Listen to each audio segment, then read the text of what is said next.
Hey, have you ever heard this saying? Heaven helps those who help themselves. Well, there's this professor in Sicily, sitting in front of his computer, who disagrees. Nope, he says. Heaven just helps whoever. Totally random. Meet Alessandro Plushino. Not a psychologist. Not an economist. He's a physicist. Yep, Newton's spiritual descendant decided to tackle one of life's biggest mysteries. Why some people succeed and others fail. And he doesn't mess around. No debates, no theories. He's like, let's just run the damn simulation. The title of his paper?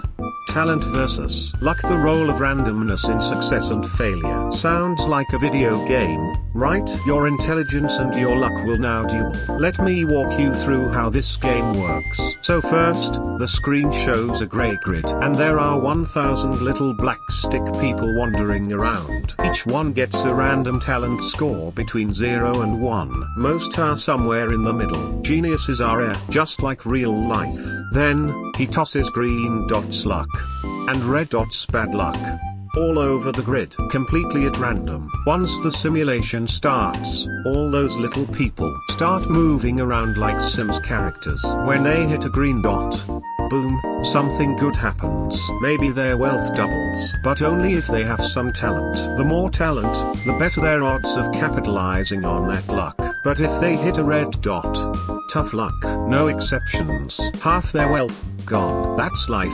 folks. And this goes on for 40 years. Yep, from graduation to retirement, all inside a computer. And the results? Most people broke. Started with 10 coins, ended up with like -9 vibes. But a tiny few? Filthy rich. Like let's buy a private island rich. So were they the smartest? The most talented? Nope, they were just average. Meanwhile, the actual geniuses? They kept stepping on red dots and got wiped out. Bottom line, the super successful folks weren't the brightest. They were just the luckiest. Let that sink in. Now here's where it gets even crazier. Talent followed a normal distribution, like a bell curve. Makes sense, right? But success? That followed a Pareto distribution. You know, 80% of the wealth going to 1% of the people. Yeah, real life all over again. Talent is everywhere, but luck bunches up all the success in one corner. Why? Because it's luck. And when the professor increased the amount of bad luck in the simulation, inequality got worse. Geniuses with no luck went straight to hell. Mediocre folks with luck, straight to heaven. Luck literally cancels out talent. Sound familiar? Brilliant poor kid versus average rich kid. Computer simulation? Feels a little too accurate. So what do we do with this? Plushino says stop giving opportunities only to the smartest people. Give enough smart people random opportunities. Why? Because that's how you get a better society. And when he tested that, randomly distributing funding led to higher success overall. Yep, a fair lottery made the system more efficient. So next time you hear, that guy made it cause he worked so hard, ask this. Sure, he worked hard, but wasn't it also the right moment? The right place, the right roll of the dice, success, talent, effort, luck. And guess what? Luck is the one that really tips the scale. So here's the takeaway. Move. Keep showing up.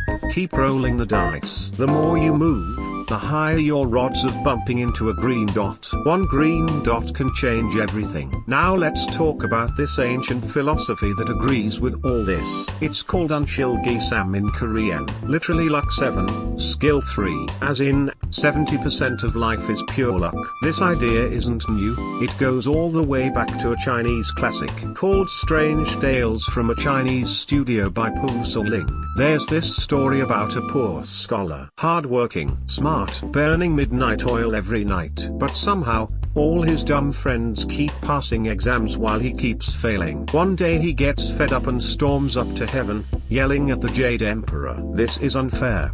I deserve better. So the Jade Emperor says, okay, let's test this. He brings in the god of justice and the god of fate, and makes them have a drinking contest. Whoever drinks more gets to decide how life works. Justice downs 3 shots and passes out. Fate? 7 shots and still asking, got dessert wine? That was it. Fate wins. Life isn't fair. It's random. Even when the scholar protested, the emperor said, 3 parts logic still exist. But 7 parts? That's just chaos, my dude. Go home. And the scholar ended up broke and bitter. But we learn something important here. Luck matters a lot. Let me show you how this works in real life. The lucky person wakes up happy, breezes through the morning routine, sips a delicious coffee, catches the bus on time, gets praise from the boss, and ends the day with steak and Netflix. It's like life is in 4K resolution. Now the unlucky one wakes up exhausted, slips in the bathroom, burns their tongue on cold coffee, misses 3 buses, gets chewed out at work, and ends the night in bed staring at the ceiling, thinking I am the side character today. Same person, same job, same life, just different luck.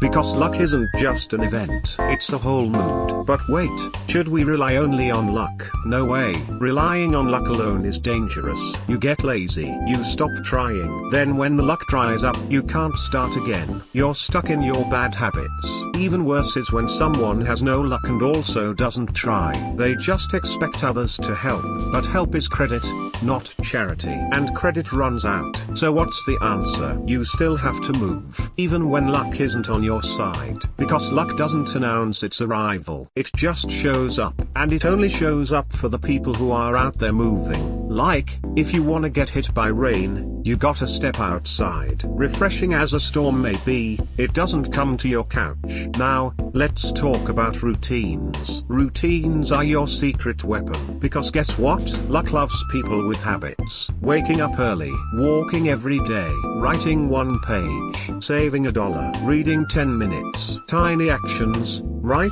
But they turn into a platform where luck can land. If you're always ready, you don't have to get ready. And when does a routine get built? Not when you're happy. Nobody builds a gym habit when they're living their best life. Routines are born in despair. Got rejected from a job, got ghosted by your crush, saw your ex getting married on Instagram. Perfect. Time to start a routine. Something simple. Push-ups, budget app, just something. That's how you prep the landing pad for luck. You make the container before the luck arrives. Let me tell you, rich people, they all have routines. They reduce spending before increasing income. They don't wait for luck. They increase their reps. They put names on their money. My kids' college fund. Opening my cafe. Moving to the countryside. That's when money turns from anxiety fuel into happiness fuel. Because they know what they want. And when you know what you want, you don't get crushed by failure. Because you still have meaning. That's the real fear, not failure. It's meaninglessness. Our parents,